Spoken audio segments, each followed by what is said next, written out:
देखिए, मैं हिंदू भी हूँ और मैं आदि मुसलमान भी हूँ। मेरा पति मुस्लिम है, मैं पंडित हूँ। मुझे अभी आपने बताया कि आपने एक मुस्लिम व्यक्ति से शादी की। जो लोग देख रहे हो कह देंगे भाई ये तो लव जिहाद है। कहने दीजिए, मुझे क्या फर्क पड़ता है। आपसे कहा लोगों ने?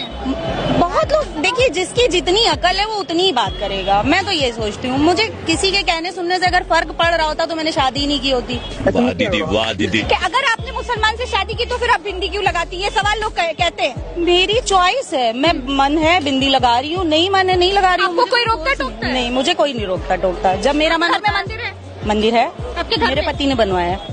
ये तो लेटेस्ट न्यूज है। कब शादी हुई आपकी? हमारी शादी को 15 साल हो गए। 15 साल हो गए? 10 साल की कोर्टशिप थी हमारी। और सक्सेसफुल होने का हमारी मैरिज को, और आप दुआ करिए कि सक्सेसफुल रहे। बिल्कुल सक्सेसफुल रहेगी। सिर्फ यही वजह है कि हम दोनों एक दूसरे के मजहब को एडमायर करते हैं।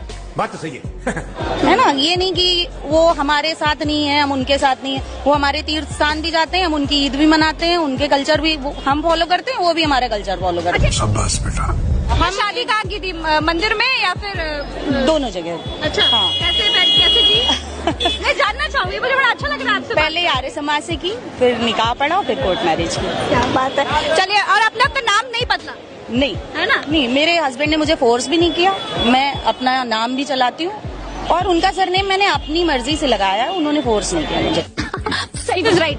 आप बिल्कुल सही कह रहे हैं कि हमारे आपके लिए तो जनता को ये समझने की जरूरत है कि हमें समझदारी दिखानी है, हमें सियासत में नहीं उलझना है। हम यहीं रहेंगे, ये लोग आते जाते रहेंगे 5 साल के बाद, कोई आएगा कोई जाएगा, है ना। ताली बजाओ भैया, देख रहे हो कैमरा पे हम ताली बजा देते हैं। ऐसे जागरूक लोग होने चाहिए, वरना लोगों को तो व्हाट्सएप यूनिवर्सिटी में पढ़ा कर ज़ॉम्बी बना दिया गया है। इतनी औकात नहीं है जो कि मुसलमानों को जुमा की नमाज पढ़ने से रोक ले और हिंदुओं को होली खेलने से रोके।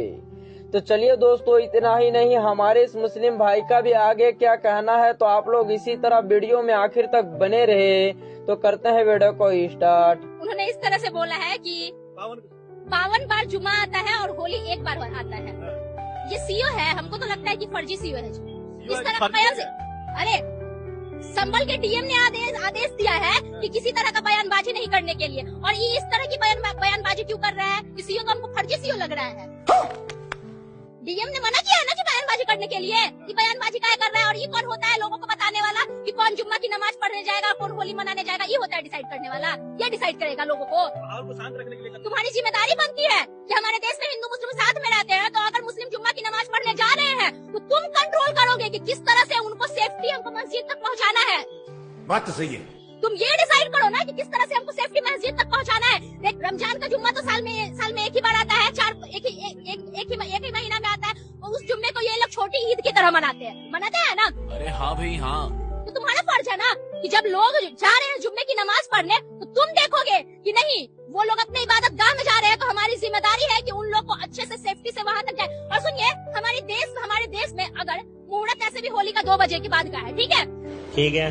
तो अगर हमको क्या मिल जाएगा? अगर मुसलमान को हम रंग नहीं लगाएंगे तो हमारा होली नहीं बनेगा। ये बताइए, होली नहीं बनेगा। जबरदस्ती तो हम किसी को रंग नहीं लगा सकते। और वो छोड़िए ना जी, बहुत सारे लोगों को रंग से एलर्जी भी होता है, जिसकी वजह से होली नहीं खेलते हैं। ये बड़ी अच्छी बात कही आप। होली और जुम्मा एक साथ आया, भगवान अल्लाह को तो पता है कि एक साथ आया। आई जमीन वाला जो इसी मिट्टी में मिल जाएगा, कल को शमशान घाट में जल जाएगा। ये जो है नफरत फैला रहा है। अगर परहेज करवाना ही रहता तो भगवान ही और अल्लाह